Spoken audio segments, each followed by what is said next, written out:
Welcome to this webinar called An Introduction to Autism. My name is Melanie Daly and I'm a specialist nurse in autism at the Children's Autism team in the Western Trust. This webinar will provide you with a short introduction to what autism is and some ways that it could change the way your child experiences and communicates with the world.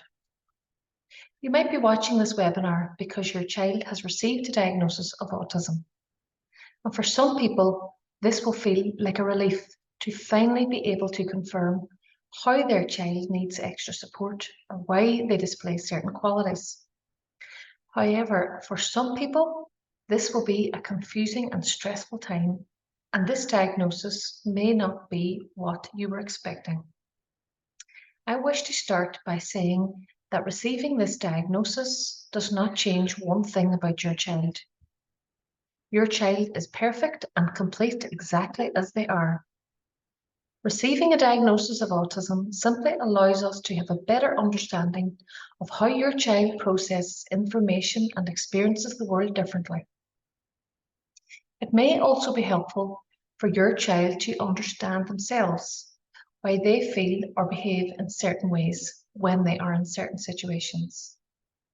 Many adults who receive a diagnosis later in life describe a feeling of relief and completeness, that they now understand themselves and no longer have to resist being the person they were born and feel free to express and accept their real self.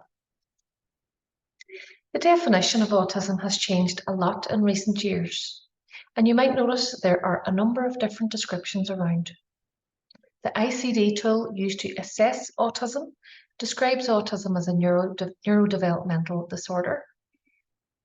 The National Autistic Society describe autism as a lifelong developmental disability, which affects how people communicate and interact with the world. Autism NI state that autism is lifelong and affects the social and communication centre of the brain. Autism affects the way individuals relate to people, situations, and the immediate environment. Following the Autism Act NI 2011, autism is now recognised as a social communication disability. This means that people who are autistic have a right to reasonable adjustments being made to promote equal access to services and opportunities. Here in Northern Ireland, 1 in 20 children have a diagnosis of autism. And it's wonderful news that there is an increased awareness and acknowledgement of autism and the challenges that autistic people may experience and how we can adjust the world to suit their needs and preferences and work towards a society which is inclusive of and respectful towards individuals who have autism. There is a true saying that if you've met one autistic person, you've met one autistic person. This makes a definition of autism almost impossible to make. Every single individual who has autism will have unique experiences of the world. There is no universally accepted definition of autism, but more recently, organisations such as the Scottish Government have described autism as a neurological difference.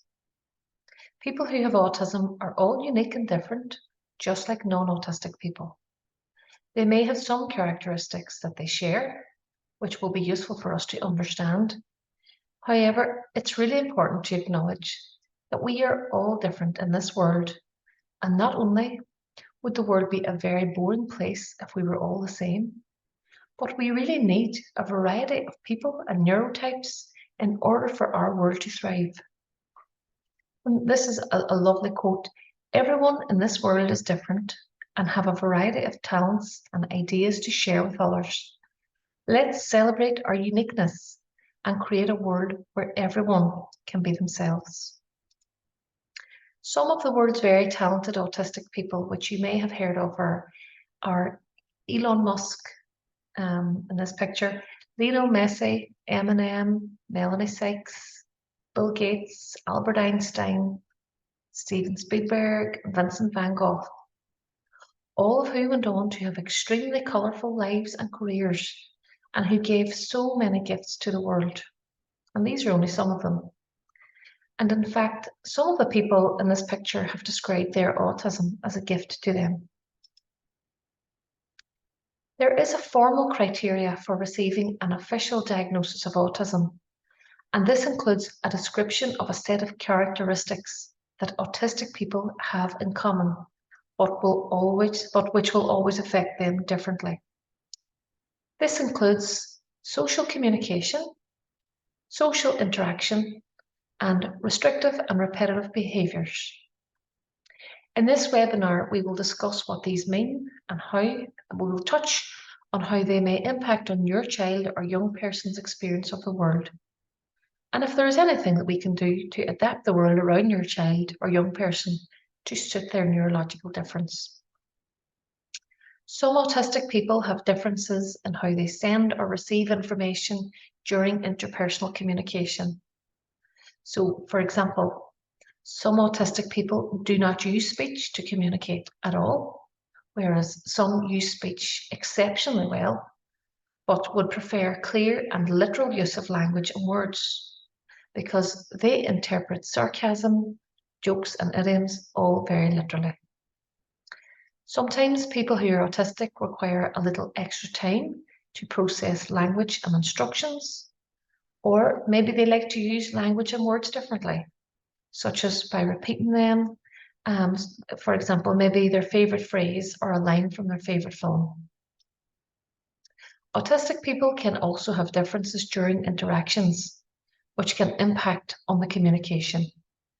And this includes reduced use of hand gestures, eye contact or preference to completely avoid eye contact, reduced reading or use of facial expressions or body language.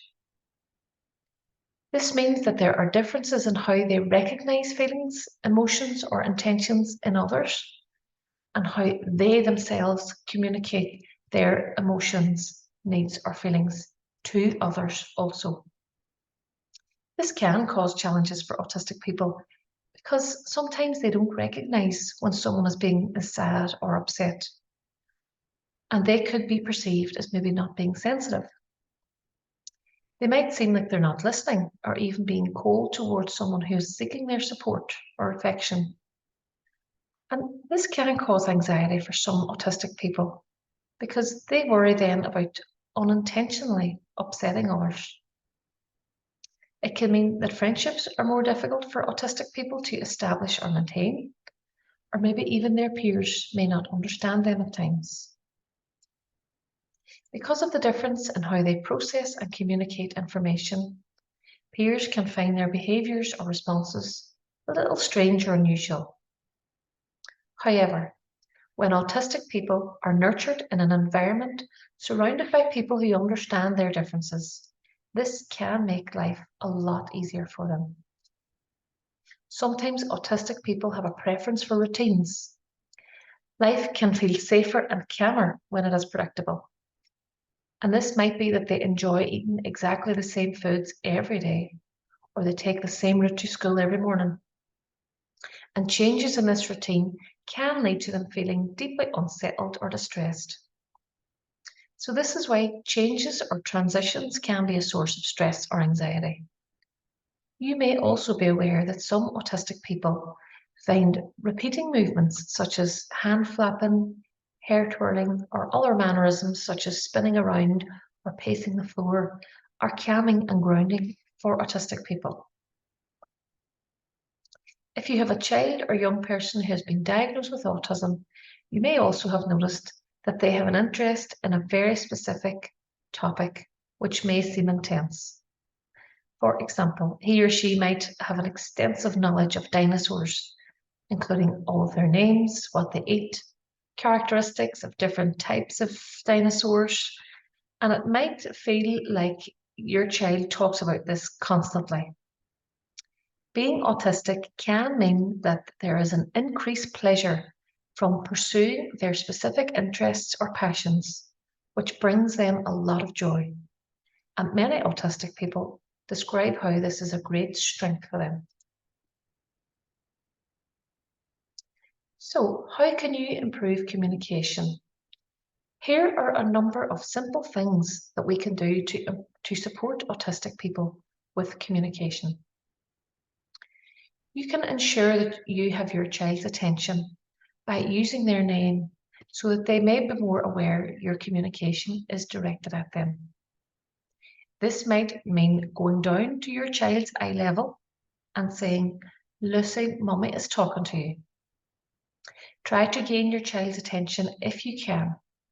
Speak slowly to your child if you find it benefits them to have extra time to process language. If your child is difficult to engage or not interested in what you're saying or showing them, it may be helpful if you attempt to enter their world. Join in with what they're doing or watching. Let them take the lead, rather than trying to make them enter your world. And this is a good way to encourage communication and connection with your child. Show them that you want to know more about their interests. So in the example given before of the dinosaurs, you could try to remember the details that they've told you and play a game or a quiz.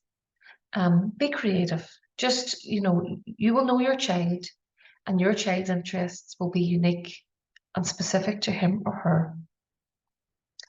Also, use keywords such as Lucy, pointing at Lucy, and then going to school, maybe using a visual or a picture of the school. Avoid using open-ended questions, sarcasm, or exaggeration, because this can be confusing to autistic people. And also, be aware of sensory distractions. If your child is focusing on this washing machine spinning in the background, it may be overwhelming your child, and they will not be able to concentrate on what you're trying to communicate.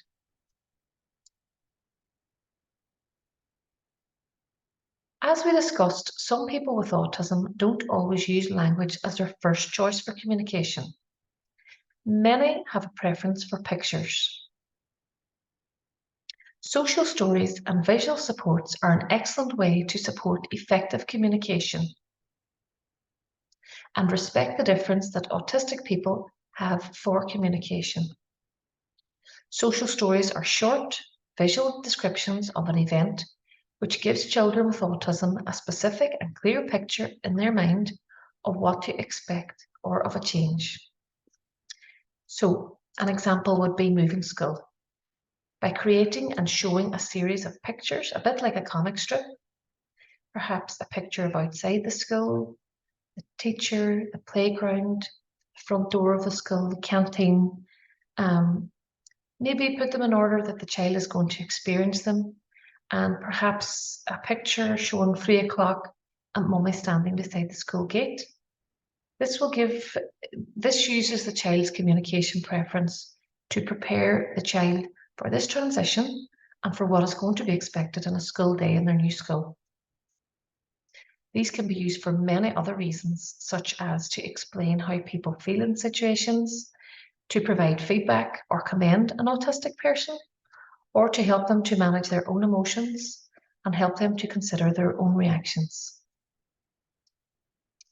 Similarly, visuals are an excellent communication tool and very valuable. They can be used to explain routines, promote independence of autistic people, improve communication by facilitating other people's understanding of the autistic person. Visuals don't have to be cards. They can be objects of reference, such as a small toy toilet to signal toilet time, or a photograph of Auntie Jane's house to show we're going to Auntie Jane's, or the PEC system, which is shown in this picture here. Choice boards, thumbs up, thumbs down, visual thermometers, like the emotional thermometer in this picture. Egg timers, which can be a real egg timer, or it can be an app on your phone, visual timetables. These are all examples of how visuals can be used to support autistic people in everyday life. People who are autistic may also process information from the world differently through their senses, leading to them having hypersensitivity, and that is to be oversensitive, or hyposensitive, which is undersensitive. to sensory information, including noise, lights, smell, taste, touch, and body awareness. For example, some people who are autistic physically feel pain more intensely than others, whereas some people who have autism have a less than expected response to pain. Some people appear not to notice loud bangs or alarms, whereas some people feel physically distressed with the distant sound of a barking dog or a ticking clock. In everyday life, we are surrounded by sensory stimuli at home, school canteen, football training, swimming pools. It's everywhere. Sometimes changes in sensory processing for autistic people can feel like an explosion in their body, and often this can manifest as tantrums, particularly in younger children. And this can be mistaken for bad behaviour. Try to remember that all behaviour, including our own, is communication, and it tells a lot about how we are feeling inside. Although sometimes it can be difficult, try to be patient and understanding when your child is emotionally dysregulated, because it is very likely coming from a place of deep distress within them, and they probably need support with something. We know that autistic people process information differently, and it is important that if there is a source of difficulty for your child, for example, bath time, traveling in the car, going to school, and so on, that you seek advice from an occupational therapist. Or you can also contact us for advice, as there are many interventions to support your child with sensory differences. So here are some of the amazing tools that can support children with autism to make life easier for them and how they process sensory information. This is covered in more detail in another webinar, but for the purpose of this, I will show you a few examples here. Here we have ear defenders, fidget toys, chewing toys, and activities which will provide sensory feedback through physical movement. Always seek advice on which techniques or items can help your child. And in some cases, it is trial and error. What works for your child might not work for another child, and vice versa. Your child might love the feedback and sensation of a tight hug to contain them when they're upset, whereas other children might find this very distressing. So every child is very unique. Well, that concludes today's webinar, which is called An Introduction to Autism. Today, we've provided a brief introduction into how people with autism might experience the world or process information differently, and how we can support their needs and preferences. Thank you for listening, and please get in touch if there is any other way we can support you or your child. Thank you.